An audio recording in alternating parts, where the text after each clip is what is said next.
दोस्तों सबसे पहले आपको ध्यान देना है कि हम जो कॉन्टेक्टर यूज़ कर रहे हैं उसका कॉइल वोल्टेज कितना है। तो अभी जो मैं कॉन्टेक्टर यूज़ कर रहा हूँ उसका कॉइल वोल्टेज 220 है। देखिए दोस्तों, जो 220 वोल्टेज यहाँ पे दूंगा तो अपना कॉन्टेक्टर फ्रेश हो जाएगा, ठीक है दोस्तों, मतलब होल्ड हो जाएगा।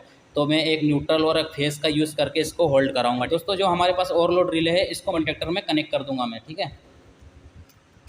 इस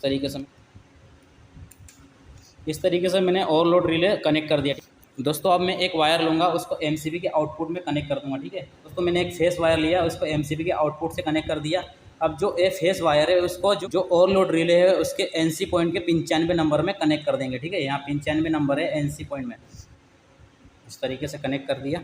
दोस्तों अब एक दूसरा वायर लूँगा, उसको मैं ओवरलोड रिले के एनसी के 96 नंबर से कनेक्ट कर दूँगा। इस तरीके से देखिए, इस तरीके से कनेक्ट कर दूंगा। दोस्तों जो ओवरलोड रिले के एनसी के 96 नंबर में वायर को कनेक्ट किया उसको मैं एनसी पुश बटन से कनेक्ट कर दूंगा इस तरीके से।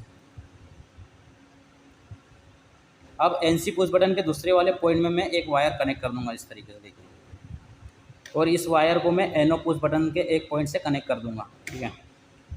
अब एनो पुश बटन के दूसरे वाले टर्मिनल में एक वायर को मैं कनेक्ट कर दूंगा इस तरीके से देखिए।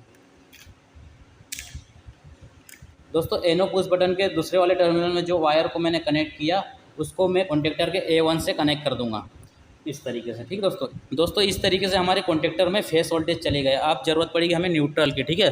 तो न्यूट्रल के लिए मैं एक वायर लूँगा, उसको एमसीबी के दूसरे वाले टर्मिनल में कनेक्ट कर दूँगा, ठीक है, और इस वायर को मैं कॉन्टेक्टर के A2 से कनेक्ट कर दूँगा, ठीक है दोस्तों। तो हमारे कॉन्टेक्टर की कोयल में एक फेस चले गया और न्यूट्रल चले गया, ठीक दोस्तों। अब मैं एमसीबी को ऑन करूँगा। अब देखिए स्टार्ट पुश बटन को मैं प्रेस करूँगा तो देखिए अपना कॉन्टेक्टर होल्ड हो गया, और जैसे मैं इसको छोड़ रहा हूँ तो अपना कॉन्टेक्टर रिलीज हो रहा है, मतलब ये कंटिन्यू होल्ड नहीं हो रहा है। तो इसके लिए मैं एक वायर लूँगा, ठीक है, जो स्टॉप पुश बटन है उसके आउटपुट में, मतलब दूसरे वाले पॉइंट में इसको कनेक्ट कर दूँगा।